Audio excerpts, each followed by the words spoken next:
gaan. Here, as ons nou uit die woord lees, so baie keer lees ons 'n Bybelse verhaal en dit klink soos 'n storie van so lank terug. Help ons om as ons die woord lees, Here, help ons deur die Heilige Gees wat hier teenwoordig is, om dit in ons eie lewens waar te maak. Ons bid dit in Jesus se naam. Amen. Nou, ons gaan lees uit Markus 10 uit, die wat die Bybel sal opmaak op julle iPad of julle selfoon of na die Bible app toe vat, wat ook al, of die wat net wil luister, julle is baie welkom. Markus 10 vers 46. Markus 10 vers 46, Jesus genees die blinde Bartimeus, is die opskrif daarso, daar staan daarna het hulle in Jericho gekom, toe Jesus en sy disippels en 'n aansienlike menigte weer daarvandaan verder gaan, sit daar 'n blinde bedelaar, Bartimeus, 'n seun van Timeus, langs die pad. Toe hy hoor dat dit Jesus van Nasaret is, het hy begin uitroep: Jesus, seun van Dawid, ontferm U tog oor my. Baie mense het met hom geraas. Hulle het gesê hy moet stil bly, maar hy het al harder uitgeroep: Seun van Dawid, ontferm U tog oor my. Jesus het gaan staan en gesê: Roep hom nader. Hulle roep toe die blinde man en sê vir hom: Hou moed, staan op, hy roep jou. Hy het sy boorkleed net daar gelos, opgespring en na Jesus toe gegaan. Jesus vra hom toe: Wat wil jy hê dat ek vir jou doen? Rabboni, sê die blinde man vir hom, dat ek kan sien. Jesus sê daarop vir hom: Jy kan maar gaan, jou geloof het jou gered. Dadelik kon hy sien en het hy op die pad agter Jesus aangegaan. Dis net die stukkie wat ons gaan lees. Ek wil vir julle vanoggend met julle praat oor iets wat ons elke dag in die kerk oor praat en dien en doen, maar is ook 'n vreemde ding in die kerk soms aan die ander kant. En dit gaan net oor die foto wat ek aan die begin gelees het, wat Jesus se opdrag is aan sy kerk. En sy opdrag is: gaan en maak disippels. Dis die hoofopdrag. Slim doen soos Johan en hulle sê wie sê die Grieks dit is die hoofopdrag. Die ander deel is so kom so onderop, maar gaan maak disippels. Maar wat is disippels? Ook die slim mense, ek weet. Wat is disippels? Want ons gebruik nie die woord meer deesdae baie nie. Ons hoor dit in die kerk en ons lees van Jesus se disippels en so af en toe sal iemand daar praat met iemand dat iemand sy disipel is, maar die term hoor ons nergens meer nie. Ons verstaan nie wat dit beteken nie. Dit is lees dan maar in die Bybel en verder is dit nie 'n konsep as ons hier uitstap, dan weet ons nie eintlik waar dit gaan nie. Waar gaan disipelskap? Waar kom die woord vandaan? Waar pas dit in die prentjie in? En as Jesus vir ons sê, sy kerk, my hoofopdrag vir julle is, naas mekaar lief te hê, die Here lief te hê, is gaan maak disippels. Wat beteken dit? Jare terug het Rob hulle 'n groepie video's het klomp gemaak en hy het een van hom fantasties. Nou praat hy oor disippelskap. En hy sê hoe dit gewerk het in daai jare van die Bybel, patriargale wêreld so ons maar net oor die mans en die seentjies en die dinge gegaan is die jong seentjies moes die eerste 5 boeke uit die Torah van die Bybel leer, memoriseer, leer. Hoe oud? Van 5 jaar af. Moes hulle dit leer en dan is hulle 8 jaar oud geword. Die tyd dat ons hierdie so graad 2 is, dan moes hulle kom na die tempel toe en dan moet hulle eksamen skryf en dan word hulle nou vrae gevra en alles. En dan nie die wat baie goed gedoen het, kan verder skool gaan. Skool wat dan nou klaar vir die res. Ek het 8 jaar oud kan skool. So dan die wat uitgeval het dan nou 'n ambag gaan leer by hulle ouers of hulle het gewerk saam met pa of hulle het vissermanne geword en gaan visvang. Want skool wat dan klaar vir hulle, maar net die beste van die bestes moes verder leer. Tot net so 15 jaar oud. Dan hulle weer tempel toe kom, dat hulle kom en dan het hulle die rabbies was daar en dan het hulle vir hulle kopkennis gevra. Al die kennis oor die woord, moes die res van die Ou Testament memoriseer. Net so by the way. Tot 15 jaar, ek het een wat 15 is en een wat 13 is en nog ander twee, maar Ek kan nie dink, ek weet nie hoeveel verse hulle al gememoriseer het, maar verseker nie die Ou Testament nie, verseker nie die hele ene nie, maar dan het die rabbi vir hulle kom vra vir antwoord. En net die beste van die beste, kon dan, as hy goed gevaar het, vir 'n rabbi vra, ek wil asseblief jou disipel, ek wil jou volgeling. Al die kopkennis van die Bybel het ek nou hier en jy het my nou getoets en ek het redelik goed gedoen, maar nou begin die res van die ding. En dis van 15 tot maklik 30 jaar gewees, wat jy daai persoon dan daai rabbi gevolg het. Maar nie om 'n klomp kopkennis kry weer by die rabbi nie. Die kopkennis het ek klaar. Jy wou soos jou rabbi word. Jy wil gaan leer en leef saam met jou rabbi, sodat jy kon sien hoe van die rabbi die skrif teken en hoe verduidelik hy dit in hierdie lewe van ons elke dag. Hoe maak hy die godsdiens wat in die Bybel is, waar vir die mense met wie hy praat elke dag.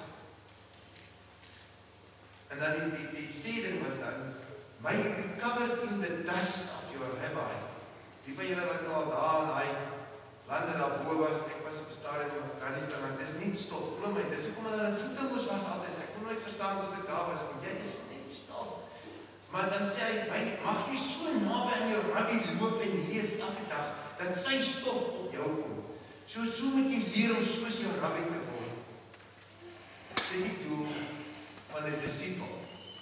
'n Disipel wil nie kopkennis meer kry nie.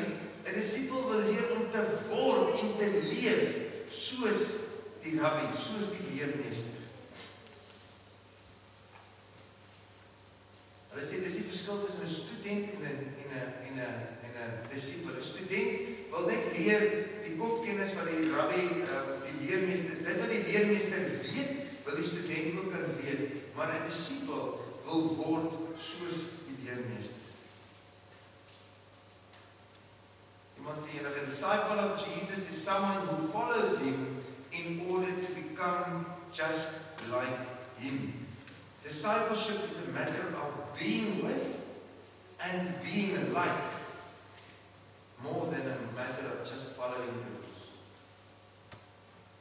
Maak dit 'n bietjie meer sin van wat dit is. So kom ons kom nog terug by vandag hier in Tribal wat ons nou sit hier, want ons het nou 'n keuse vanoggend. Ons moet nou kies, ons net 'n klomp studente wat na 'n storie kom luister, wat is 'n storie wat ons nou lees hier wat eendag gebeur het, en dan sê ons, dis nou mooi, dis nou gaaf, en dan groet ons, dan gaan drink ons tee, en sonnaskool, dan gaan ons huis toe, dan is nou kopkennis ingewis. Of wil ons Jesus opdrag volg en disipels wees? Om soos Jesus te word, om as ek hier uitstap in die week wat volg, om soos Jesus te gaan lewe. Want dis al opdrag wat hy vir die kerk gegee het. Dan was jy tyd as jy iets anders wil doen, as jy nie dit wil doen nie. Maar as ons dit wil doen, dan moet ons nou volgende die vraag vra. Die storie wat ons gelees het, is een van Jesus. So, ons het die kans om nie net meer kopkennis in te wil nie, maar om by Jesus te gaan leer. So wat leer ons by Jesus oor Bartimeus? En so wil ek julle uitdaag, nie so as 'n kant met ek kyk domies het ons reg, ek het so uitkom uit daai storie uit. Ek sê so kant met tydjie. As jy van nou af die Bybel lees en jy gaan lees die evangelies, moet dit nie meer lees net om nou die stories te ken nie. Gaan lees dit met die wese in jou dat jy 'n disipel is wat die voorreg het om saam met jou leermeester te stap en by hom te gaan leer oor dit wat nou hier gebeur in daai storie wat jy vandag lees. Dis baie uitdagend. Nou kom ek weer terug op Bartimeus se verhaal. Wat moet ons nou by Bartimeus se verhaal leer? Want ons is nou saam met Jesus, sy disipels. Nou net 'n bietjie agtergrond oor waar hierdie teks dan nou 'n stukkie sê Jesus se bediening op aarde is nou byna klaar. So hy het nou klaar sy tyd spandeer, hy het hierdie land gegaan, hy het gepreek in die tempels, hy het mense genees, hy het 'n klomp dinge gedoen, die volk, die mense ken hom, hulle praat oor hom, soveel so dat die stukkie net voor die ene, en nou is hy op pad Jerusalem. Telke male sê hy vir die mense wat by hom is, ek gaan Jerusalem toe om te gaan sterf, hulle hoor nie daai ding. Wat hulle in hulle harte verstaan is, Jesus gaan Jerusalem toe om koning te gaan. Om die volk Israel weer 'n leier te wees om Israel uit die Romeinse regering uit te haal en te sê weer 'n volk te maak soos van ouds, want ek meen hulle lees op ons nou, hulle ken ons hulle geskiedenis, die Here het dit volk in ballingskap gaan haal hulle weer uit en gee weer van hulle land en hy maak hulle weer 'n koning en gaan te kere. Hulle het verstaan die Messias, die redder wat hulle gaan kom uithaal, gaan hulle nou weer 'n nuwe volk maak en dit gaan in Jerusalem gebeur. En hulle is nou op pad Jerusalem toe. Hierdie stukkie is waar hulle op pad is Jerusalem toe. Na Jesus se hele bediening op aarde, gaan hy nou in Jerusalem in. Die volgende hoofstuk is waar hy die donkie inry met die palmtakke, jy weet, jy onthou daai. So, dit is die kulminasiepunt van 'n paar jaar se bediening van mense wat hoop gekry het. So dat sy disippels, Jakobus en Johannes, 'n stukkie nou net hiervoor, het net gesê, Here, as ons nou daar in Jerusalem kom, moenie worry nie, ons sal links en regs sit, ons sal die leierskap oorneem aan die kante, jy sien dat hier nie, ons is reg, hulle net soos, die mense het geglo, hier kom nou 'n groot politieke ding vir hulle, 'n koning, 'n redder is hier vir hulle, en dit gebeur môre, want ons gaan môre in Jerusalem. Julle, ek sê ook, julle nie heeltemal nou die hoogtepunt van die stukkie verstaan. Ok, maar, kom ons probeer dit so 'n bietjie anders. Kom ons gaan na ons geliefde vriende, aan die kant die water, die Amerikaners, want hulle doen ons alles groter en more majesteus. So, die presidential campaign, het julle al van daai gehoor, julle weet ons nou. So wat in daai makkertjie, hy besluit, hy het baie geld en hy het 'n klomp vriende met geld en hy gaan nog 'n klomp geld steel en dan het hy nou 'n presidential campaign en vir 3 jaar lank ry hy daai Amerika deur, 'n vliegtuig. En dan swaai hy daai groot plakate en hy vertel vir die land wat hy gaan doen as hy president word en hulle praat baie, hulle hou so politieke goed daar, soos wat Jesus nou in die tempel en hulle nou gaan staan en praat daar en vertel wat gaan ons gebeur. En dit is net verskriklik. En dan in die heel einde, voor die makker president nou word, hy gaan president word, dan is daai hele Amerika in rek en roer. Dis net vlaggies en goed. Nou dink nou gou vir julle. Dink nou mooi, daai laaste stukkie op, is dit Washington DC, wat is die hoofstad van, sê maar daai laaste stuk pad Washington DC, daai wat die FBI en die man het die pad oopgemaak, jy weet daai heilige is nie kant, maar dis net massas en massas mense, met hulle vlaggies, en daai karretjie, met die manne wat langs aan harte, hulle ry nou in hierdie pad af, en daai man staan en haai so, want hy gaan nou president word, as die kar nou stop die ander kant, het julle nou daai prentjie in julle, want dis wat nou hier gebeur. Die teks begin en sê, hulle is in Jericho, en nou is hulle op pad, daar staan, toe Jesus, sy disippels, en daar staan, en 'n aansienlike menigte mense. Dis die mooiste Afrikaanse beskrywing, dat ek nie eers in Engels wil kyk het wat hulle daar wil sê nie. Maar Jesus en sy disippels, en 'n aansienlike menigte, dis baie mense, vat nou die pad Jerusalem. Sien julle na daai prentjie, want ons verwysing is nou met die Amerikaners wat so mal is, maar sien julle na daai prentjie, hier stap die massa mense nou in die pad af, dus van Jericho, deur Jerusalem toe, stap hulle nou hier af, want die koning, uiteindelik oor al die jare, gaan God hulle verlos, die een wat koning word is hier by hulle, en nou stap hulle, en wat gebeur? Kan julle raai wat gebeur? Ag man, julle ken hom, dis die meeste laaitjie, Bartimeus, daai blinde boekie, hy sit mos die hele tyd in bedel net hier langs die pad. Wat sal hy nou doen terwyl die koning nie by ons is? Hy staan in gil langs die pad. David, kom verder nie by my. Wat staan in die Bybel? Daar staan, baie mense het hom geraas en gesê en stop. Want hy raas toe die koning is hier op pad Jerusalem toe. Nou staan hy raas hy langs die pad, hy sit elke dag langs die pad in elk geval, maar nou staan hy raas hy hier.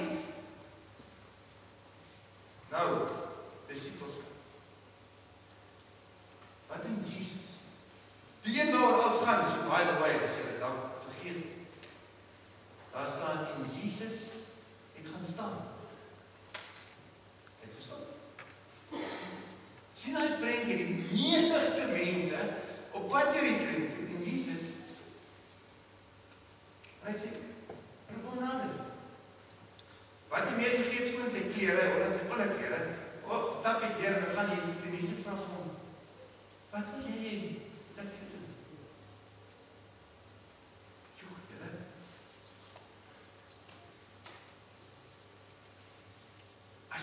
begin lees, dan gaan jy begin agterkom. Jesus word uitgebeeld, elke keer is dit een wat wag, die een wat stop, die een wat luister, die een wat opmerk dat iemand 'n bietjie anders is. Die vrou wat 'n geldjie ingooi, daar gaan lees die verhale rondom Jesus, dan kom jy agter, Jesus word elke keer uitgebeeld, dis iemand belangstel. Wat ook in die mense wat die ander nie belangstel nie. Wat sal gaan praat met die mense wat die res sê jy nie eens meer mag praat, die Samaritaanse vrou. En so gebeur Jesus. Jesus word uitgebeeld as een wat stop, wat gaan staan. Dit is met skryf so mooi. Hy sê wat vertoef. Ook 'n mooi Afrikaanse woord. Ons vertoef ons min, maar wat vertoef by mense. Met ander woorde, dis net, yes, hoe gaan dit? Dis dat ek goed dankie, dan gaan dit aan. Maar jy wat vertoef, wat stop, wat belangstel, wat vra, wat kan ek vir jou doen? Dink 'n bietjie aan ons kerke vandag. As ons kerke nie baie keer ons eie lewens, want kerk is ons nou mense. Ons lewens is gejaag. Dinge moet klaar kry, jy moet gefokus wees. Jy moet so laat ry, anders sit jy nie verkeer, want jy moet by die werk so laat wees, dan werk jy tot so laat. Ek het 4 kinders. Van as ek nou by die werk klaar maak. Sorry Johan, my skoonpa het ons uiteindelik na 25 jaar gesê ek het 'n regte job. Ek moet half 8 inklop op 'n maandagoggend. So ek moet ook nie verkeer vat en allerlei dinge want dit sê jy moet nie regte jobs. Maar ons is so gefokus, so gejaag dat daar nie eintlik tyd is vir die dinge tussen ons. Kerke is baie keer so gefokus op een of ander rede. Jy kry hier verskillende kerke wat so groot is, dit duisende mense kom. Hulle wil die kerk bekend staan as een van die beste worship musiek het. As jy daar instap en jy sê ek het nog nooit so geworship. Ander kerke wil weer bekend staan as die kerk wat die meeste doen in hulle samelewing. Ander kerke wil net gewoonlik oorleef. So net sê ons is nog volgende maand nog steeds hierso. Ons is baie keer so besig met dinge dat ons baie keer mis oor wat rondom ons gaan. Jesus leer ons vandag as sy disippels, dink ek die teks om te gaan staan. Om nie so besig te wees met ons eie missie. Al is dit 'n goeie ene, al is dit 'n goeie goed waarmee ons besig is, ons is so besig met dinge en goed, en met ons eie programme en wat ook al, dat ons nie gaan staan en oplet die mense om ons.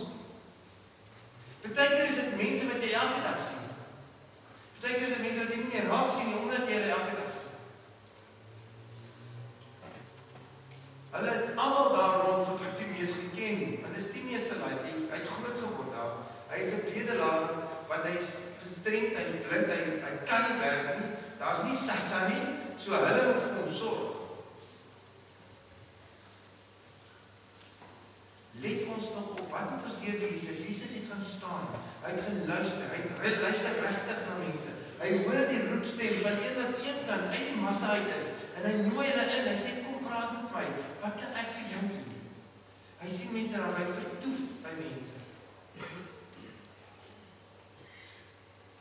Toe ek my groot geword het, daar in die Ooskap, in die platteland, hierdie kant gebore, daar gaan mens word, soort van dit, toe van die klein dorpie, dit was net die kerk in die hoofstraat, die straat was leeg in die dag, en dan was daar natuurlijk die Portugees in ons geval, of Griek, maar in ons geval die Portugeese wat die kafee opgaat, en dis op, so daar het jy nog wel brood gaan koop, en die ander manne wat, daar het dit mag die Koran gaan koop nog, en so aan. My pa was by die kant, ons mag nie die Koran gaan koop, op Sondag. Maar daai tannie was met vir jou kwaai tannie. Ek weet nie of julle 'n goeie Portugeese kafee tannie ken nie. Maar sy het agter die til gesit, en van daar af het sy gemanage, daai hele kafee. Van high school, en sy het Engels gepraat, baie keer het sy ander tale gepraat, ek weet nie of sy in tale gepraat het nie, maar sy het dit daar, ek neem nou later so dalk in Portugees, maar dan sy vertel vir die rest wat in daai winkel werk, wat hulle moet doen en wat moet gebeur. En jy was doodbang met daai tannie. Jy het ingekom en sê, ek heb chips, please. En jy geld te gee, dat jy gaan dat wil daai kafee, ek wil daai tannie. So het my ma, maar altyd haar brood moes gekoop daar so, want hulle het altyd eerst 'n lekker vars brood gehad. Die week het van, en dan het tannie gegaan en so, my ma vertel, sy het eendag besluit, sy gaan nou vertoef by die tannie. So die tannie my sê, dit ek weet, sy ma, die was jou day today? Sy ma begin vra vir die vrou, oor haar dag. En die vrou is al heel uit haar, ding is ek geskrik, dat niemand praat met haar nie, en sy altyd doen maar so, en maak is dat jy gaan dit met elke dag. Weet jy wat het gebeur? Hy tannie het gegaan soos hy gaan, vlamel het, my ma by hy koffie instap, en stop selfs en sê, Mrs. Van Wyk, how are you today? You wouldn't believe what happened yesterday. Dan begin die tannie net gesels. Dis iemand wat jy elke dag sien, maar moes elke dag met tannie kom, en jy sien mense elke dag. Ek was gesê, na studies het ek gaan, die eerste Desember toe by aankom met ek my tonne verdien aan die rand, en ek sê, ek het sekuriteitswag gedoen. Man met 6 jaar studies, 2 grade agter my naam staan, as ek kyk, swipe by mense, vir 12 uur lang, en kaartjies het kom. Baie van hulle interns, oukies wat so nog matriek sou wees, in ons terme, dan kyk hulle vir jy is ons nie dom, jy weet, en dan gaan hulle aan, dan lag ek maar vir hulle, en ek sê, ek vat jou Britse poon, en jy weet het nie. Maar in elk geval, ons mis mense, ons kyk hulle mis. Ons kyk mis, ek kan nou terugkom, toe gee my vrou skop, ek welkom het, en dit is die tyd, juist toe die ouens hier uit Afrika uit sekuriteitswagte begin water ontstaan, omdat hulle ons vlugting wees uit die Kongo uit, en as een van ek vraag, ek verdeer toe om te vertoef by hom, want ek neem Karsten wag met my vrou klaar, op vrijdag as ek al gaan optel, en vind ek uit hierdie is omtrent finale geneer, maar hy moes vlug, en nou sy sekuriteit om sy mense, ons moet vertoef by mense. Die Here vra van ons, nou hoekom vertel ek dit vir julle dalk, as ek nog ietsie oor Jan Kriel dalk mag sê, voor ek dit sê, wil ek net sê, as ons leer om die mense te vertoef, dan verryk hulle ons mens. Dan leer jy soveel meer oor menswees. En dis wat die Here dalk vir ons geleer het, te vertoef by mense. Nie oor wat ons vir hulle moet doen, maar wat hulle baie keer eintlik vir ons beteken. My kinders is in hoofstroomskole en ek is baie gelukkig, dit gaan goed met hulle. Ja, kinders wat in Jan Kriel is, wil ek nog vir julle het gou duidelik maak in 3 sinne as julle nie verstaan. Ons kinders is nie dom. Of stupid, want dit is die algemene ding wat mense baie keer doen. Ek verduidelik dit baie goed vir mense, die skoolsysteem is dom. En baie stupid. Want die skoolsysteem kan net op een manier werk. En dis as die juffrou of meneer voorstaan, praat met die kinders, en dan moet jy luister, en dan moet jy kan lees, en kan skryf, en die eksamen doen, en dis dit. En as jy nie in daai rolletjie van, dan weet hulle glad nie wat met jou. Glad. En dan, na tyd, dan kan die departement sê, nee, hierdie kind kan nie in hoofstroom, en dan kan hy in Kriel toe kom. En dan kry ons die laaste paar jaar, diep hoog in die 90% matriekslaagsyfers. Ons hoofdogter laas jaar het 6 onderskeidings gekry. Sy studeer sielkunde nou. Dit is nou kinders wat die departement sê nie in hoofstroom gewees nie. Al wat Jan Kriel doen is, ons verander net die manier van hoe die kinders leer. Hulle is allemaal stil om self te kan leer, maar ons verander die manier hoe hulle leer, die manier hoe hulle eksamens skryf. Van ons kinders kom ook uit Parelskool uit, graad 10, 11 en 12, fisies gestremde kinders meer, ons het methodes en maniere van mense wat help skryf as het nodig is, tot rekenaars, tot ek ook dinge, ons het therapeute en als wat kan help. Net die konteks waarbinne ons kinders moet leer te verander, en dan verleer hulle. Wat het ek geleer by Jan Kriel? Die ene wat ons onderwysers moet doen, wat nie altyd in hoofstroom gebeur nie, is hulle moet by elke kind vertoef. Want elke kind is uniek, en hulle moet uitvind hoe om so kind te kan help. En baie keer gaan dit in die eerste plek net oor die leer nie, die akademie nie. Dit is iets heel anders wat ons onderwysers ontdek, wat so verskil in my kind se lewe maak, dat die akademie ook floreer. Ek wil vir julle een verhaal vertel, want ek het sê, ek mag 2 ure preek, maar hoe lang het julle is my tyd? Wat wil julle nou gemakkelijk? Nee, ek wil 2 verhaaltjies vir julle vertel. Die een is my collega wat aftree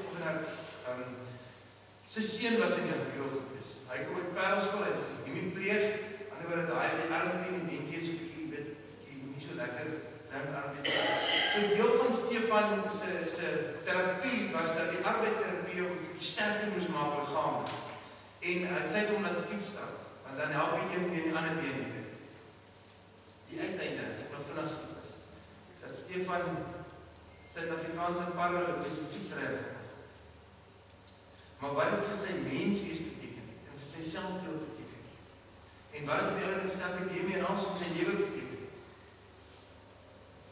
Want iemand kon vertoef en kon op 'n hele ander manier tyd spandeer.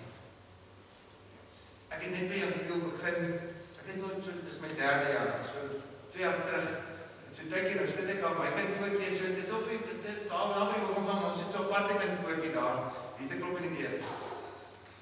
Hier staan so uit, ek groot uit. So kom, juffrou sê, vra wat my skepvrik gediggie vir oom kan kom sê. Ek sê, ja man, welkom, kom staan daar voor, roep die sekretaris, ek sê, kom luister, Dominique is sy naam. Nou, ek het met 'n juffrou getroud, wat baie as net moes aflaat vir haar, laerskooljuffrou, so, en dan met 2 dogtertjies wat baie oor van hulle gedigte, die seuns het so ek het al baie, en sit daar by, luister na 30 kinders se gedigte. Ek ken van haar skepvrik. Ek weet wat daai tannie daar, ek kan haar voorsit daar by daai tannie wat die tyd sit. So ek weet van haar skepvrik, hoor, maar nou kyk, nou moet julle onthou, ek het nou nie, ek het nou by jou kreel. So kom ons kyk hoe dit gaan. So hier sit ek nou, hier begin Dominique en sy gedig. Julle, ek moet so afgeweet, my kaap terug so die woord, want hy kind leef om in hy gedig. Hy praat, wat kan jy met haar? Sy emosie en sy oë en sy liggaam en sy woorde en sy goed, perfect. Ek stop en ek sê, joh, kyk hom waar hy dit het gedig gaan doen sê. En by the way, daar is nie special schools as dit vir nie, wat? Sy selfe een waar al hulle sy kinders en ons almal saamgaan. Ek sê, joh, jy is ongelooflik. Baie goed, gaan, ek vra die juffrou, ek sê, juffrou, hoe lang doen die kind as dit nie sê sy vir my, sy roem ter sê, hy het in die 1ste jaar die wat ons. Dis die eerste keer dat hy gaan aan deelneem aan my studie. Ek sê, Dominique nou, hoe dan nou so? Hy sê, nee, ek was in hoofdrolskool en hulle het my Dominique genoem, want ek het gesukkel met die akademie. So ek mag nie as dit gepraat het nie. Net die kinders wat goed is in wiskunde, dit was net wat ek sê, hulle kan as dit gepraat opstaan. En ek het nie baie sport gedoen nie, want ek bietjie staat aan die grond ding. Dominique het 96% gekry vir as dit vir daai jaar. Daar sy, jy weet, 98% gekry vir sy as dit. Daai kind blom. En hy weet, want hy kan dit doen. Sy lekkerste tyd is as hy kan lees voor in die klas, of as hy kan iets vertel vir iemand. Want sy menswees het. Want iemand wil my toevind, en gesien het, dit is iets anders, dit is nie akademie in eerste plek, maar is iets in die kind. Wat wil ek vir jy sê, vriende, discipelskap. Discipelskap. Is ons disciples, en maak ons disciples, soos Jesus vir ons vraag. As ons sê, as ons sê disciples, dan wil ek vir jy sê, wat ek vanoggend by Jesus kom leer, is om my oor op te maak en my hart oor en te vertoef by mense wat op my pad. Party mense wat jy baie sien op jou pad dan, maar miskyk, want hulle is daar vir 'n spesifieke doel, soos 'n kassier of 'n wag of iemand, of net iemand wat toevallig vandag op jou pad kom. Vra die Here om hierdie week jou oor op te maak. Vir wie moet jy hoor? Wie moet jy raak sien? By wie moet jy jou program, wat 'n baie belangrike gejaagde, gefokuste program daar is, onderbreek? Maar die Here jou wil gebruik om jou wil seën, by iemand stil te gaan staan. Net sê, hallo, kom met jou, of wat kan ek vir jou doen? Of net, wie sê jy, vertel van my. Maar pas op, as jy die Here uitdaag, dan gaan hy vir jou die mense wys. En dan moet jy gehoorsaam wees. Dit gaan gebeur wanneer jy baie hastig is en gefokus is en op pad staan. Maar hy sal jou seën en hy sal jou gebruik daar en jy sal meer kry as wat jy kan doen. Kom ons bid saam. Here, baie dankie vir u genade. Dankie dat u ons Here is. Dankie Jesus dat u nie net een keer nie, maar die hele bediening tyd op aarde wat vir ons in die Bybel aangeteken is, dat u stop by mense, dat u gesels met mense, dat u tyd maak vir mense, vir wie ander mense eintlik wil tyd maak. Of wat ander mense verbykyk en nie meer hoor nie, en nie meer raak sien. Leer ons, Here, om so te wees. Leer ons om te vertoef by mense. Asseblief, Here. En gee ons die wilskrag om dit te doen. En gee ons die dankbaarheid as ons sien wat U in ons lewens doen, omdat ons gehoorsaam is. Ek bid vir elkeen hier wat hier sit vandag in hierdie kerk, Here. U kinders wat gekom het as 'n geloofsgemeenskap, omdat elkeen glo in Jesus Christus. Maar elkeen soos ons hier sit, Here, het ons eie emosies, ons eie lewenservaring met Julle, Here. Met party gaan dit goed en ander leef met groot bekommernisse. Ander is alleen of hartseer en ander is baie gelukkig en sien uit na groot dinge wat gebeur. Ek bid vir elkeen, Here. Ek bid vir die gemeente, vir die bazaar van volgende naweek. Mag U hulle seën, Here, en mag U voorsien in alles wat nodig is. Vir die kinders wat graag na Immersion toe wil. Johan afgekondig het, ons bid, Here, dat U hulle wat graag wil gaan sal stuur en sal plek maak voor, Here. U is die een wat voorsien, ons bid op ons Here, Here. Ons bid vir elkeen wat op die lys was, wat siek is, vir hulle wat ander gebed nodig het, vir hulle gesinne en die mense wat saam met hulle die pad stap, Here. Dankie dat U die Here is wat ook by hulle is. Wees so met elkeen, Here, in die naam, dat ons vra ons bid. Amen.